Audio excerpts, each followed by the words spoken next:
Former Minister of Finance and Minister for Industry, Trade and Investment, Mr. Olusegun Aganga, has canvassed for Nigerian pension funds to be able to invest a portion of their assets offshore and in index inflation-linked instruments.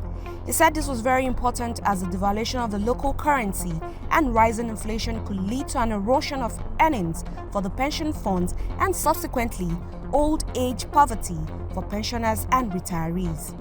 Mr. Aganga gave the advice while speaking at a training organized for board members and directors of pension fund operators in Nigeria, which was organized by PENOP and FTIC in conjunction with PENCOM. At that forum, Aganga also mentioned that the directors of pension funds need to work together with the state governments, the National Executive Council, and the federal government to ensure that more states get on board the contributory pension scheme and to ensure that those states already on the scheme remit both employer and employee contributions to the pension fund administrators as at when due. He expressed displeasure at the number of states engaged in deducting pension contributions from their employees, but we are not remitting it, which he said does not augur well for the future of Nigerian workers and should be discouraged.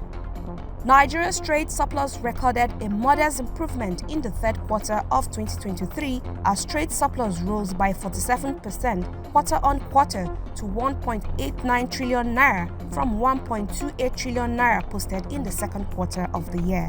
This was contained in the recently published Foreign Trade Statistics Report by the National Bureau of Statistics (NBS). The report puts Nigeria's total merchandise trade value at 18.8 trillion naira during the quarter as crude-dominated exports, accounting for 8.5 trillion naira or 82.5% of total exports. Non-crude oil exports stood at 1.8 trillion naira, an equivalent of 17.5%. The total exports accounted for 55.02% of total trade in the reviewed quarter, with a value of 10.35 trillion naira, while imports accounted for 45% of total trade, with its value amounting to 8.46 trillion naira. Top 5 export destinations in the quarter were Ivory Coast, Gabon, Ghana, Cameroon, and South Korea. Procter Gamble consumer goods giant says it plans to dissolve on-ground operations in Nigeria and turn the country into an import market. Industry player says 5,000 jobs are at risk.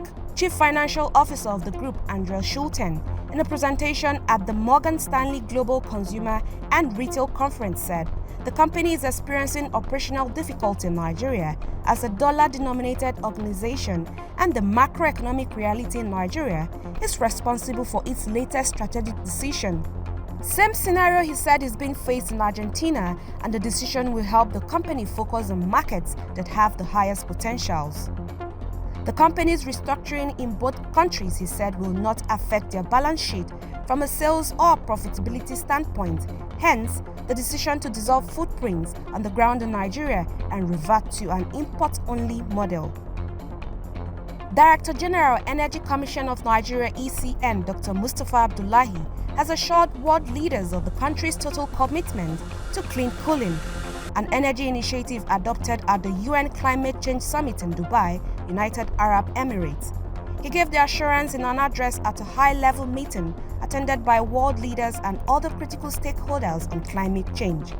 Speaking at the event which witnessed the launch of the Global Cooling Pledge, Dr. Abdullahi was emphatic on Nigeria's commitment to the initiative as recently championed by the Commission in partnership with the United Nations Environment Programme, UNEP.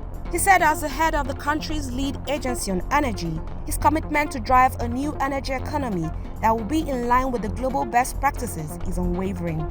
The Global Cooling Pledge is an initiative that will see to the reduction in carbon emissions and bring minimum energy performance to 1.5 degrees Celsius across the globe.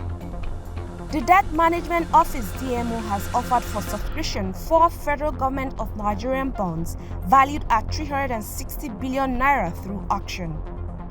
The DMO in a statement said the first offer is April 2029 federal government bond valued at 90 billion naira at interest rate of 14.55% per annum.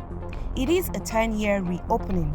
The second offer, another 10-year reopening, is a June 2033 federal government bond valued at 90 billion naira at 14.70% interest rate per annum. Also offered is the 15-year reopening June 2038 federal government bond valued at 90 billion naira at an interest rate of 15.45% per annum.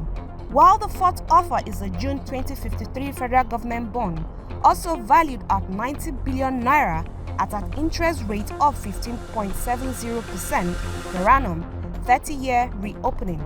Auction date is December 11, 2023.